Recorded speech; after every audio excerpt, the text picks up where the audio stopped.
नमस्कार, कहानी बैरल में आपका स्वागत है। लीजिए पेश है धर्मवीर भारती द्वारा लिखित उपन्यास गुनाहों का देवता भाग 7। बिनती देखने सुनने में बड़ी अच्छी थी। उसकी गठन तो सुधा की तरह नहीं थी, लेकिन उसके चेहरे पर एक फिरोजी आभा थी जिसमें गुलाल के डोरे थे। आंखें उसकी बड़ी बड़ी और पलकों में इस तरह डोलती थीं जैसे किसी सुकुमार सीपी में कोई बहुत बड़ा मोती डोले। चेंपती थी तो मुंह पर साँझ मुस्कुरा उठती थी और गालों में फूलों के कटोरों जैसे दो छोटे छोटे गड़ों, और बिनती के अंग में एक रूप की लहर थी जो नागिन की तरह लहराती थी। और उसकी आदत थी कि बात करते समय 217 जरा टेढ़ी कर लेती थी और अंगुलियों से अपने आंचल का छोर उमेटने लगती थी।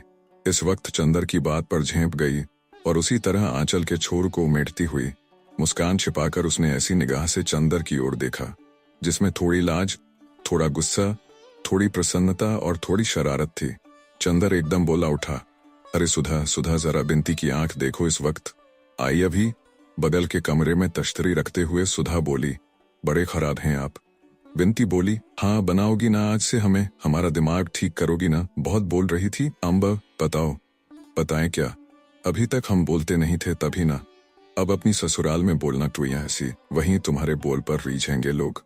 चंदर ने फिर छेड़ा, छे राम राम, ये सब मजाक हमसे मत किया कीजिए। दीदी से क्यों नहीं कहते जिनकी अभी शादी होने जा रही है। अभी उनकी कहाँ, अभी तो तय भी नहीं हुई। तय ही समझिए, फोटो इनकी उन लोगों ने पसंद कर ली। अच्छा एक बात कहे मानिएगा। बिनती बड़े आग्रह और दीनता के स्वर में बोली, क्या? चंदर ने आश्चर्य से पूछा। बिनती आज सहसा कितना बोलने लगी है। बिनती बोली नीचे जमीन की ओर देखती हुई, आप हमसे ब्याह के बारे में मजाक न किया कीजिए, हमें अच्छा नहीं लगता। तम ब्याह अच्छा लगता है लेकिन उसके बारे में मजाक नहीं। गुड़ खाया गुड़गुले परहेज, हाँ यही तो बात है। बिनती सहसा गंभीर हो गई। आप समझते होंगे कि मैं ब्याह के लिए उत्सुक हूँ, दीदी भी समझती है, लेकिन मेरा ही दिल जानता है कि ब्याह की बात सुनकर मुझे कैसा लगने लगता है। लेकिन फिर भी मैंने ब्याह करने से इनकार नहीं किया। खुद दौड़ दौड़ कर उस दिन दुबेजी की सेवा में लगी रही, इसलिए आप देख चुके हैं कि माँ का व्यवहार मुझसे कैसा है। आप यहाँ इस परिवार को देखकर समझ नहीं सकते कि मैं वहाँ कैसे रहती हूँ, कैसे माँ जी की बातें बर्दाश्त करती हूँ। वह नरक है मेरे लिए, माँ की गोद नरक है और मैं किसी तरह निकल भागना चाहती हूँ। कुछ चैन तो मिलेगा। बिनती की आंखों में आंसू आ गए और सिसकती हुई बोली, लेकिन आप या दीदी जब यह कहते हैं तो मुझे लगता है कि मैं कितनी नीच हूँ, कितनी पतित हूँ कि खुद अपने ब्याह के लिए व्याकुल हूँ। लेकिन आप न कहा करें तो अच्छा है। बिनती को आंसुओं का तार बंध गया था। सुधा बगल के कमरे से सब कुछ सुन रही थी। आई और चंदर से बोली, बहुत बुरी बात है चंदर। बिनती, क्यों रो रही हो रानी? बुआ का स्वभाव ही ऐसा है, उससे हमेशा अपना दिल दुखाने से क्या लाभ। और पास जाकर उसको छाती से लगाकर सुधा बोली, मेरी राजदुलारी, अब रोना मत। अच्छा, हम लोग कभी मजाक नहीं करेंगे, बस अब चुप हो जाओ रानी, बिटिया की तरह जाओ, मुंह धो आओ। बिनती चली गई। चंदर लज्जित सा बैठा था। लो, अब तुम्हें भी रुलाई आ रही है क्या? सुधा ने बहुत दुलार से कहा, तुम उससे ससुराल का मजाक मत किया करो, वह बहुत दुखी है और बहुत कदर करती है तुम्हारी। और किसी की मजाक की बात और है, हम या तुम कहते हैं तो उसे लग जाता है। अच्छा, वो कह रही थी तुम्हारी फोटो उन लोगों ने पसंद कर ली है। चंदर ने बात बदलने के ख्याल से कहा, और क्या कोई हमारी शक्ल तुम्हारी तरह है कि लोग नापसंद कर दें? सुधा अकड़कर बोली, नहीं सच सच बताओ। चंदर ने पूछा। अरे जी, लापरवाही से मुंह बिचकाकर सुधा बोली, उनके पसंद करने से क्या होता है, मैं ब्याह उवाह नहीं करूंगी। तुम इस फेर में न रहना कि हमें निकाल दोगे यहाँ से। इतने में बिनती आ गई, यहाँ भी उदास थी। सुधा उठी और बिनती को पकड़ लाई और ढकेलकर चंदर के बगल में बिठा दिया। लो चंदर, अब इसे दुलार कर लो तो अभी गुरगुराने लगे, बिल्ली कहीं की। सुधा ने उसे हल्की सी चपत मारकर कहा। बिनती का मुंह अपनी हथेलियों में लेकर अपने मुंह के पास लाकर आंखों में आंख डालकर कहा, पगली कहीं की, आंसू का खजाना लुटाती फिरती है। चंदर, डॉक्टर शुक्ला ने पुकारा और चंदर उठकर चला गया। सुधा पर इन दिनों घूमना सवार था। सुबह हुई कि चप्पल पहनी और गायब। गेसु, कामिनी, प्रभा, लीला, शायद ही कोई लड़की बची होगी जिसके यहाँ जाकर सुधा ऊधम न मचा आती हो और चार सुख दुख की बातें न कर आती हो। बिनती को घूमना कम पसंद था। हाँ, जब कभी सुधा गेसु के यहाँ जाती थी तो बिनती जरूर जाती थी। उसे सुधा की सभी मित्रों में गेसु सबसे ज्यादा पसंद थी। डॉक्टर शुक्ला के ब्यूरो में छुट्टी हो चुकी थी। पर वे सुधा का ब्याह तय करने की कोशिश कर रहे थे, इसलिए वह बाहर भी नहीं गए थे। चंदर 1.5 महीने तक लगातार मेहनत करने के बाद पढ़ाई लिखाई की ओर से आराम कर रहा था और उसने निश्चित कर लिया था कि अम्ब बरसात के पहले वह किताब छुएगा नहीं। बड़े आराम के दिन कटते थे उसके। सुबह उठकर साइकिल पर गंगा नहाने जाता था और वहां अक्सर ठाकुर साहब से भी मुलाकात हो जाती थी। डॉक्टर शुक्ला ने भी कई दफे इरादा किया कि वे गंगा जी चला करें, लेकिन एक तो उनसे दिन में काम नहीं होता था। शाम को वे घूमते और सुबह उठकर किताब लिखते थे। एक दिन सुबह लिख रहे थे कि चंदर आया और उनके पैर छूकर बोला, प्रांतीय सरकार का वह पुरस्कार कल शाम को आ गया। कौन सा? वह जो उत्तर प्रांत में माता और शिशुओं की मृत्यु संख्या पर मैंने निबंध लिखा था, उसी पर। तो क्या पदक आ गया? डॉक्टर शुक्ला ने कहा, जी। अपनी जेब में से एक मखमली डिब्बा निकालकर चंदर ने दिया। पदक बहुत सुंदर था, जगमगाता हुआ स्वर्ण पदक जिसमें प्रांतीय राजमुद्रा अंकित थी। ईश्वर तुम्हें बहुत यशस्वी करे जीवन में। डॉक्टर शुक्ला ने पदक उसकी कमीज में अपने हाथों से लगा दिया। जाओ अंदर सुधा को दिखाओ। चंदर जाने लगा तो डॉक्टर साहब ने बुलाया, अच्छा अब सुधा की शादी का इंतजाम करना है। हमसे तो कुछ होने से रहा, तुम्ही को सब करना होगा। और सुनो, जेठ दशहरा को लड़के का भाई और माँ देखने आ रही हैं और बहन भी आएंगी गांव से। अच्छा। चंदर बैठ गया कुर्सी पर और बोला, कहाँ है लड़का? क्या करता है? लड़का शाहजहांपुर में है, घर के जमींदार हैं ये लोग। लड़का MA है और अच्छे विचारों का है। उसने लिखा है कि सिर्फ 10 आदमी बारात में आएंगे, एक दिन रुकेंगे, संस्कार के बाद चले जाएंगे।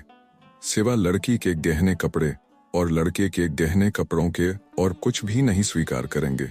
अच्छा, ब्राह्मणों में तो ऐसा कुल नहीं मिलेगा।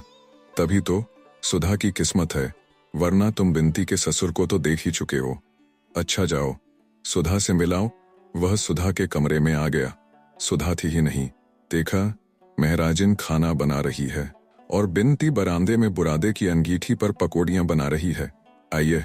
बिनती बोली, दीदी तो गई हैं गेसू को बुलाने, आज गेसू की दावत है, पीढ़े पर बैठिएगा, लीजिए। एक पीढ़ा चंदर की ओर बिनती ने खिसका दिया। चंदर बैठ गया। बिनती ने उसके हाथ में मखमली डिब्बा देखा तो पूछा, यह क्या लाए? कुछ दीदी के लिए है क्या? यह तो अंगूठी मालूम पड़ती है। अंगूठी वह क्या दाल में मिला के खाएगी? जंगली कहीं की, उसे क्या तमीज है अंगूठी पहनने की? हमारी दीदी के लिए ऐसी बात की तो अच्छा नहीं होगा। हाँ, उसे बिनती ने उसी तरह गर्दन टेढ़ी कर आंखें डुलाते हुए धमकाया। उन्हें नहीं अंगूठी पहननी आएगी तो क्या आपको आएगी? अब ब्याह में 16 सिंगार करेंगी। अच्छा, दीदी कैसी लगेंगी घूंघट काढ़ के? अभी तक तो सिर खोले चकई की तरह घूमती फिरती हैं।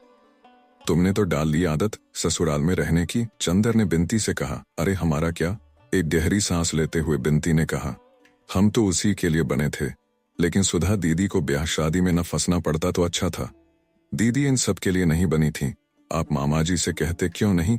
चंदर ने कुछ जवाब नहीं दिया, चुपचाप बैठा हुआ सोचता रहा। बिनती भी कड़ाही में से पकौड़ियां निकाल निकाल कर थाली में रखने लगी। थोड़ी देर बाद जब वह घी में पकौड़ियां डाल चुकी, तब भी वह वैसे ही गुमसुम बैठा सोच रहा था। क्या सोच रहे हैं आप, नहीं बताइएगा? फिर अभी हम दीदी से कह देंगे कि बैठ बैठे सोच रहे थे। बिनती बोली, क्या तुम्हारी दीदी का डर पड़ा है? चंदर ने कहा, अपने दिल से पूछिए, हमसे नहीं बन सकते आप। बिनती ने मुस्कुराकर कहा, गालों में फूलों के कटोरे खिल गए। अच्छा, इस डिब्बे में क्या है? कुछ प्राइवेट? नहीं जी, प्राइवेट क्या होगा, और वह भी तुमसे? सोने का मेडल है, मिला है मुझे एक लेख पर। और चंदर ने डिब्बा खोलकर दिखला दिया। आहा, ये तो बहुत अच्छा है, हमें दे दीजिए। बिनती बोली, क्या करेगी तू? चंदर ने हंसकर पूछा, अपने आने वाले जीजा जी के लिए कान के बुंदे बनवा लेंगे। बिनती बोली, अरे हाँ, आपको एक चीज दिखाएंगे। क्या? यह नहीं बताते, देखिएगा तो उछल पड़िएगा। तो दिखाओ ना, अभी तो दीदी आ रही होंगी, दीदी के सामने नहीं दिखाएंगे। सुधा से छिपाकर हम कुछ नहीं कर सकते, यह तुम जानती हो। चंदर बोला, छिपाने की बात थोड़े ही है, देखकर तब उन्हें बता दीजिएगा। वैसे वह खुद ही सुधा दीदी से क्या छिपाते हैं। लो, सुधा दीदी तो आ गई। चंदर ने पीछे मुड़कर देखा। सुधा के हाथ में एक लंबा सा सरकंडा था और उसे झंडे की तरफ फहराती हुई चली आ रही थी। चंदर हंस पड़ा, छिल गए दीदी को देखते ही। बिनती बोली और एक गरम पकौड़ी चंदर के ऊपर मक दी। अरे बड़ी शैतान हो, कई हो तुम इधर, पाजी कहीं की। चंदर बोला। सुधा चप्पल उतारकर अंदर आई, झूमती इठलाती हुई चली आ रही थी। कहो सेठ स्वार्थी मल, उसने चंदर को देखते ही कहा, सुबह हुई और पकौड़ी की महक लग गई। तुम्हें पीढ़ा खींचकर उसके बगल में बैठ गई और सरकंडा चंदर के हाथ पर रखते हुए बोली, लो यह दन्ना घर में बो देना और गंडेरी खाना। और हाथ बढ़ाकर वह डिबिया उठा ली और बोली, इसमें क्या है, खोलें या न खोलें? अच्छा, खत तक तो हमारे बिना पूछे खोल लेती हो, इसे पूछ के खोलोगी? अरे हमने सोचा शायद इस डिबिया में पम्मी का दिल बंद हो। तुम्हारी मित्र है, शायद स्मृति चिन्ह में वही दे दिया हो। और सुधा ने डिबिया खोली तो उछल पड़ी, यह तो उसी निबंध पर मिला है जिसका चार्ट तुम बनाए थे। हाँ, तब तो ये हमारा है। डिबिया अपने वक्ष में छिपाकर सुधा बोली, तुम्हारा तो है ही, मैं अपना कब कहता हूँ। चंदर ने कहा, लगा कर देखें। और उठकर सुधा चल दी। बिनती, 2 पकौड़ी तो दो। और 2 पकौड़ियां लेकर खाते हुए चंदर सुधा के कमरे में गया। देखा, सुधा शीशे के सामने खड़ी है और मेडल अपनी साड़ी में लगा रही है। वह चुपचाप खड़ा होकर देखने लगा। सुधा ने मेडल लगाया और क्षण भर तनकर देखती रही, फिर उसे एक हाथ से वक्ष पर चिपका लिया और मुंह झुकाकर उसे चूम या बस कर दिया नगंदा उसे। चंदर मौका नहीं चुका और सुधा तो जैसे पानी पानी, गालों से लाज की रतनारी लपटें फूटी और एडी तक धक उठी। फौरन शीशे के पास से हट गई और बिगड़ कर बोली, चोर कहीं के, क्या देख रहे थे? बिनती इतने में तश्तरी में पकौड़ी रख कर ले आई। सुधा ने झट से मेडल उतार दिया और बोली, लो रखो सहेज कर। क्यों, पहने रहो ना। ना बाबा, पराई चीज, अभी खो जाए तो डांड भरना पड़े। और मेडल चंदर की गोद में रख दिया। बिनती ने धीमे से कहा, या मुरली मुरलीधर की अधराना धरी अधराना धरोंगी। चंदर और सुधा दोनों झेप गए। लो, गेसू आ गई। सुधा की जान में जान आ गई। चंदर ने बिनती का कान पकड़कर कहा, बहुत उल्टा सीधा बोलने लगी है। बिनती ने कान छुड़ाते हुए कहा, कोई झूठ थोड़े ही कहती हूँ। चंदर चुपचाप सुधा के कमरे में पकौड़ियां खाता रहा। बगल के कमरे में सुधा, गेसू, फूल और हसरत बैठे बातें करते रहे। बिनती उन लोगों को नाश्ता देती रही। उस कमरे में नाश्ता पहुंचाकर बिनती एक गिलास में पानी लेकर चंदर के पास आई और पानी रखकर बोली, अभी हलवा ला रही हूँ, जाना मत। और पल भर में तश्तरी में हलवा रख कर ले आई। अब मैं चल रहा हूँ। चंदर ने कहा, बैठो, अभी हम एक चीज दिखाएंगे, जरा गेसू से बात कराएं। बिनती बड़े भोले स्वर में बोली, आइए। हसरत मियाँ और पल भर में नन्हे मुन्ने से 6 वर्ष के हसरत मियाँ तंजेब का कुर्ता और चूड़ीदार पायजामे पर पीले रेशम की जैकेट पहने कमरे में खरगोश की तरह उछल आए। आदाबर्ज। बड़े तमीज से उन्होंने चंदर को सलाम किया। चंदर ने उसे गोद में उठाकर पास बिठा दिया। लो, हलवा खाओ। हसरत ने सिर हिला दिया और बोला, गेसू ने कहा था जाकर चंदर भाई से हमारा आदाब कहना और कुछ खाना मत। हम खाएंगे नहीं। चंदर बोला, हमारा भी नमस्ते कह दो उनसे जाकर। हसरत उठ खड़ा हुआ, हम कह आए। फिर मुड़कर बोला, आप तब तक हलवा खत्म कर देंगे? चंदर हंस पड़ा, नहीं, हम तुम्हारा इंतजार करेंगे, जाओ। हसरत सिर हिलाता हुआ चला गया। इतने में सुधा आई और बोली, गेसू की गजल सुनो यहाँ बैठकर। आवाज आ रही है ना? फूल भी आई है, इसलिए गेसू तुम्हारे सामने नहीं आएगी, वरना फूल अम्मी जान से शिकायत कर देगी। लेकिन वह तुमसे मिलने को बहुत इच्छुक है। अच्छा, यहीं से सुनना बैठे बैठे। सुधा चली गई। गेसू ने गाना शुरू किया, बहुत महीन, पतली लेकिन बेहद मीठी आवाज में, जिसमें कसक और नशा दोनों घुले मिले थे। चंदर एक तकिया टेक कर बैठ गया और उम्मीदा सा सुनने लगा। गजल खत्म होते ही सुधा भाग कर आई। कहो, सुन लिया ना? और उसके पीछे पीछे आया। हसरत और सुधा के पैरों में लिपटकर बोला, सुधा, हम हलवा नहीं खाएंगे। सुधा हंस पड़ी, पागल कहीं का। लेखा और उसके मुंह में हलवा ठूंस दिया। हसरत को गोद में लेकर वह चंदर के पास बैठ गई और गेसू के बारे में बताने लगी। गोसू गर्मियां बिताने नैनीताल जा रही है। वहीं अख्तर की अम्मी भी आएगी और मंगनी की रस्म वहीं पूरी करेंगी। अब वह पड़ेगी नहीं, जुलाई तक उसका निकाह हो जाएगा। कल रात की गाड़ी से जा रहे हैं ये लोग, वगैरह वगैरह। बिनती बैठी बैठी गेसू और फूल से बातें करती रही। थोड़ी देर बाद सुधा उठकर चली गई। तुम जाना मत, आज खाना यहीं खाना। मैं बिनती को तुम्हारे पास भेज रही हूँ, उससे बातें करते रहना। थोड़ी देर बाद बिनती आई। उसके हाथ में कुछ था जिसे वह अपने आंचल से छिपाए हुई थी। आई और बोली, अब दीदी नहीं है, जल्दी से देख लीजिए। क्या है? चंदर ने ताज्जुब से पूछा। जीजाजी की फोटो, बिनती ने मुस्कुराकर कहा और एक छोटी सी बहुत कलात्मक फोटो चंदर के हाथ में रख दी। अरे यह तो मिश्र है, कॉमरेड कैलाश मिश्र। और चंदर के दिमाग में बरेली की बातें, लाठी चार्ज, सभी कुछ घूम गया। चंदर के मन में इस वक्त जाने कैसा सा लग रहा था। कभी बड़ा अचरज होता, कभी एक संतोष होता कि चलो सुधा के भाग्य की रेखा उसे अच्छी जगह ले गई। फिर कभी सोचता कि मिश्र इतना विचित्र स्वभाव का है, सुधा की उससे निभेगी या नहीं। फिर सोचता नहीं, सुधा भाग्यवान है, इतना अच्छा लड़का मिलना मुश्किल था। आप इन्हें जानते हैं? बिंती ने पूछा। हाँ, सुधा भी उन्हें नाम से जानती है, शक्ल से नहीं, लेकिन अच्छा लड़का है, बहुत अच्छा लड़का। चंदर ने एक गहरी सांस लेकर कहा और फिर चुप हो गया। बिंती बोली, क्या सोच रहे हैं आप? कुछ नहीं। पलकों में आए हुए आंसू रोककर और होठों पर मुस्कान लाने की कोशिश करते हुए बोला, मैं सोच रहा हूँ आज कितना संतोष है मुझे, कितनी खुशी है मुझे कि सुधा एक ऐसे घर जा रही है जो इतना अच्छा है, ऐसे लड़के के साथ जा रही है जो इतना ऊंचा। कहते कहते चंदर की आंखें भर आईं। बिंती चंदर के पास खड़ी होकर बोली, छे चंदर बाबू, आपकी आंखों में आंसू, यह तो अच्छा नहीं लगता। जितनी पवित्रता और ऊंचाई से आपने सुधा के साथ निबाह किया है, यह तो शायद देवता भी नहीं कर पाते। और दीदी ने आपको जैसा निश्चल प्यार दिया है, उसको पाकर तो आदमी स्वर्ग से भी ऊंचा उठ जाता है, फौलाद से भी ज्यादा ताकतवर हो जाता है। फिर आज इतने शुभ अवसर पर आप में कमजोरी कहाँ से? हमें तो बड़ी शर्म लग रही है। आज तक दीदी तो दूर, हम तक को आप पर गर्व था। अच्छा, मैं फोटो रख तो आऊं, वरना दीदी आ जाएंगी। बिंती ने फोटो ली और चली गई। बिंती जब लौटी तो चंदर स्वस्थ था। बिंती की ओर क्षण भर चंदर ने देखा। मैं इसलिए नहीं रोया था बिंती, मुझे यह लगा कि यहाँ कैसा लगेगा। खैर जाने दो, एक दिन तो ऐसा होता ही है ना, सहना पड़ेगा। बिंती बोली, हाँ सो तो है। अच्छा बिंती, सुधा ने यह फोटो देखी है? चंदर ने पूछा। अभी नहीं, असल में मामा जी ने मुझसे कहा था कि यह फोटो दिखा दे सुधा को, लेकिन मेरी हिम्मत नहीं पड़ी। मैंने उनसे कह दिया कि चंदर आएंगे तो दिखा देंगे, आप जब ठीक समझें तो दिखा दें। जेठ दशहरा अगले ही मंगल को है। बिंती ने कहा। अच्छा। एक गहरी सांस लेकर चंदर बोला। बिंती थोड़ी देर तक चंदर की ओर एकटक देखती रही। चंदर ने उसकी निगाह चुरा ली और बोला, क्या देख रही हो? बिंती, देख रही हूं कि आपकी पलकें झपकती हैं या नहीं। बिंती बहुत गंभीरता से बोली, क्यों? इसलिए कि मैंने सुना था देवताओं की पलकें कभी नहीं गिरती। चंदर एक फीकी हंसी हंसकर रह गया। नहीं, आप मजाक न समझें, मैंने अपनी जिंदगी में जितने लोग देखे उनमें आप जैसा कोई भी नहीं मिला। कितने ऊंचे हैं आप, कितना विशाल हृदय है आपका। दीदी कितनी भाग्यशाली हैं। चंदर ने कुछ जवाब नहीं दिया। जाओ फोटो ले आओ, उसने कहा। आज ही दिखा दूं। जाओ खाना भी ले आओ। अब घर जाकर क्या करना है?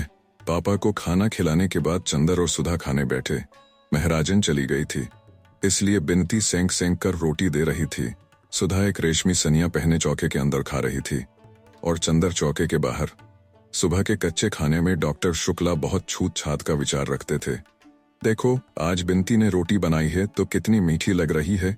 एक तुम बनाती हो कि मालूम ही नहीं पड़ता रोटी है कि सोख्ता। चंदर ने सुधा को चिढ़ाते हुए कहा। सुधा ने हंसकर कहा, हमें बिनती से लड़ाने की कोशिश कर रहे हो। बिनती की हमसे जिंदगी भर लड़ाई नहीं हो सकती। अरे हम सब समझते हैं इनकी बात। बिनती ने रोटी पटकते हुए कहा। और जब सुधा सिर झुकाकर खाने लगी तो बिनती ने आंख के इशारे से पूछा, कब दिखाओगे? चंदर ने सिर हिलाया और फिर सुधा से बोला, तुम उन्हें चिट्ठी लिखोगी? किन्हें? कैलाश मिश्रा को, वही बरेली वाले।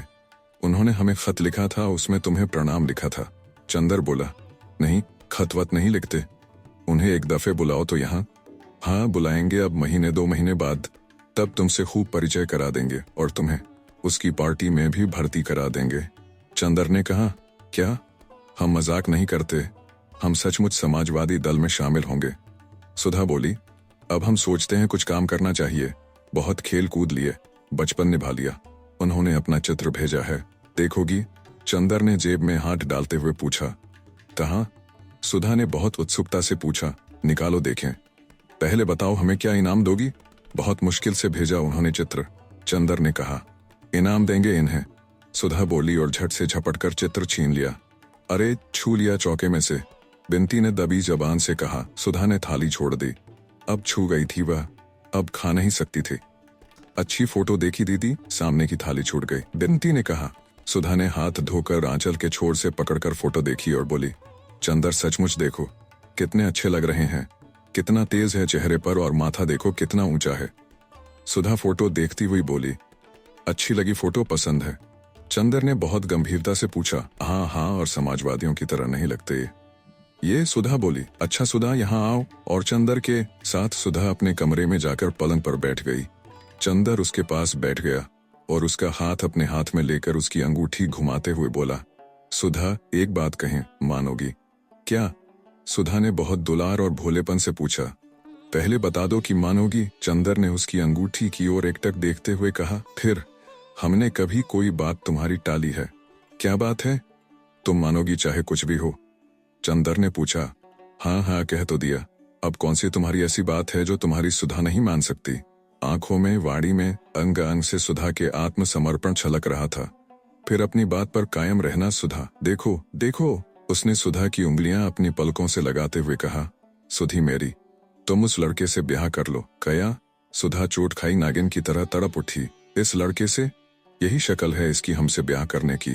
चंदर, हम ऐसा मजाक नापसंद करते हैं, समझे कि नहीं, इसलिए बड़े प्यार से बुला लाए, बड़ा दुलार कर रहे थे। तुम अभी वायदा कर चुकी हो। चंदर ने बहुत आजिजी से कहा। वायदा कैसा? तुम कब अपने वायदे निभाते हो?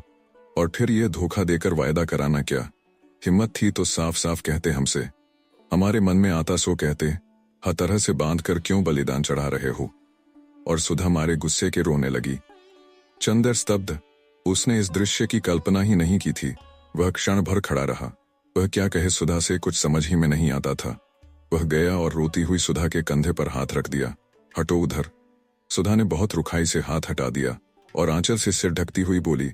मैं ब्याह नहीं करूंगी, कभी नहीं करूंगी, कभी नहीं करूंगी, किसी से नहीं करूंगी।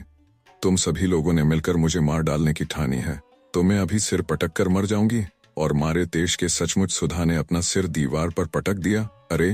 दौड़कर चंदर ने सुधा को पकड़ लिया, मगर सुधा ने गरज कर कहा। दूर हटो चंदर, छूना मत मुझे। और जैसे उसमें जाने कहाँ की ताकत आ गई है, उसने अपने को छुड़ा लिया।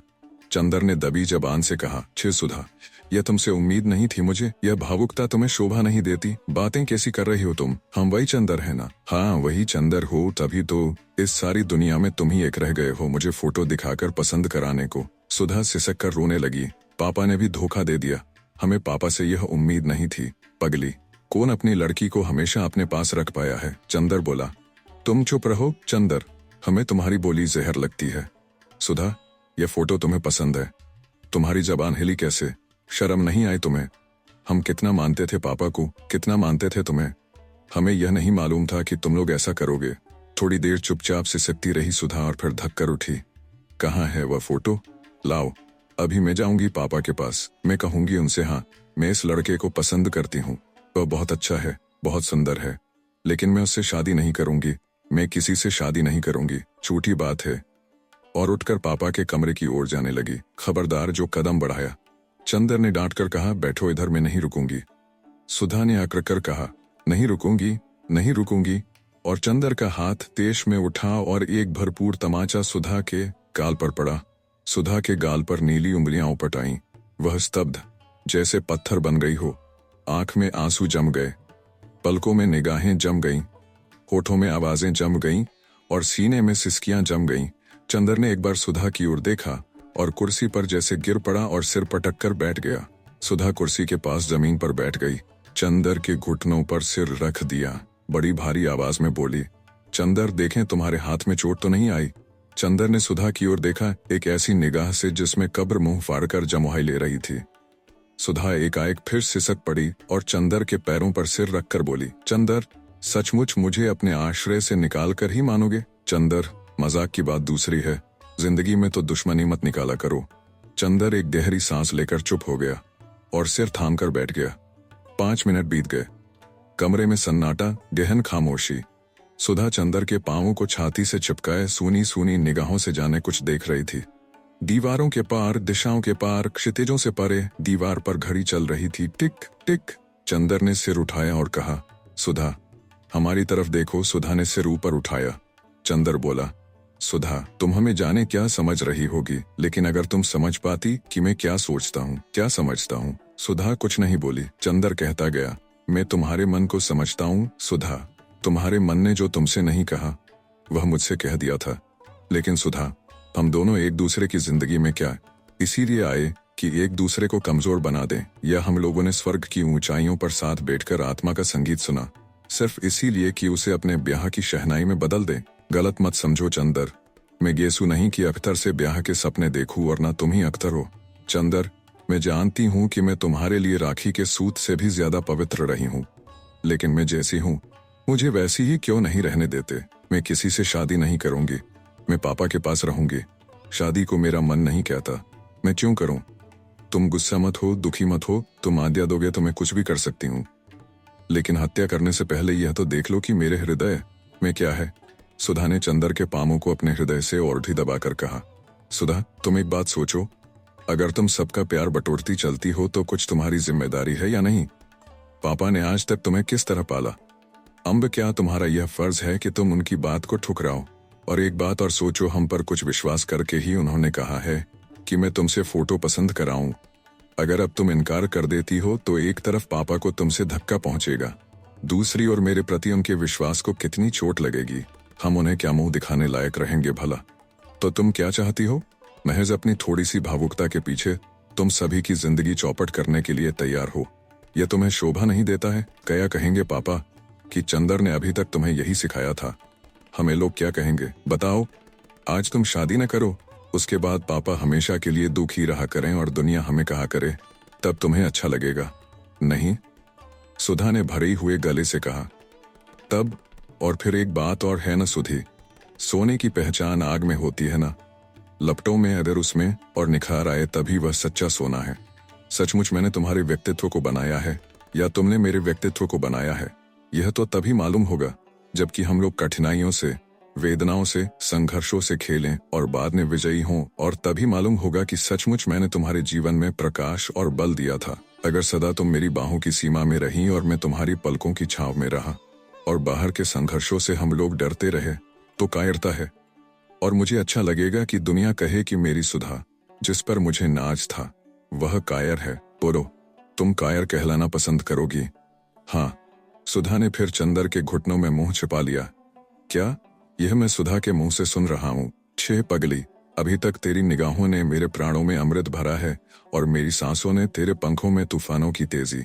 और तुम्हें तो आज खुश होना चाहिए कि अब सामने जो रास्ता है उसमें हम लोगों को यह सिद्ध करने का अवसर मिलेगा कि सचमुच हम लोगों ने एक दूसरे को ऊंचाई और पवित्रता दी है।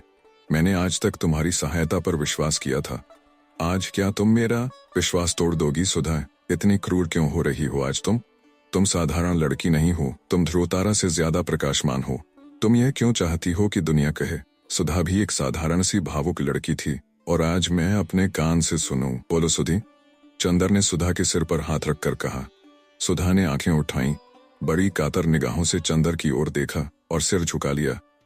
सुधा के सिर पर हाथ फेरते हुए चंदर बोला, सुधा, मैं जानता हूं मैं तुम पर शायद बहुत सख्ती कर रहा हूं, लेकिन तुम्हारे सिवा और कीन है मेरा। बताओ, तुम्हीं पर अपना अधिकार भी आजमा सकता हूं।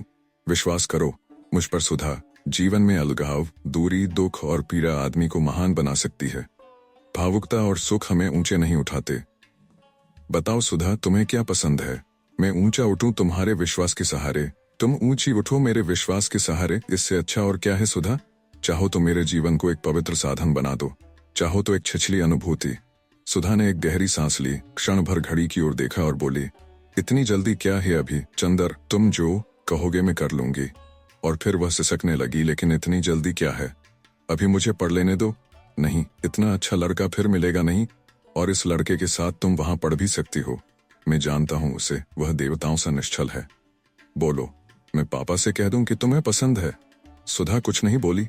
आप सुन रहे थे कहानी बैरल से, धर्मवीर भारती द्वारा लिखित उपन्यास गुनाहों का देवता, भाग 7। वीडियो पसंद आया तो इसे लाइक करिए और चैनल को भी सब्सक्राइब कीजिए। धन्यवाद।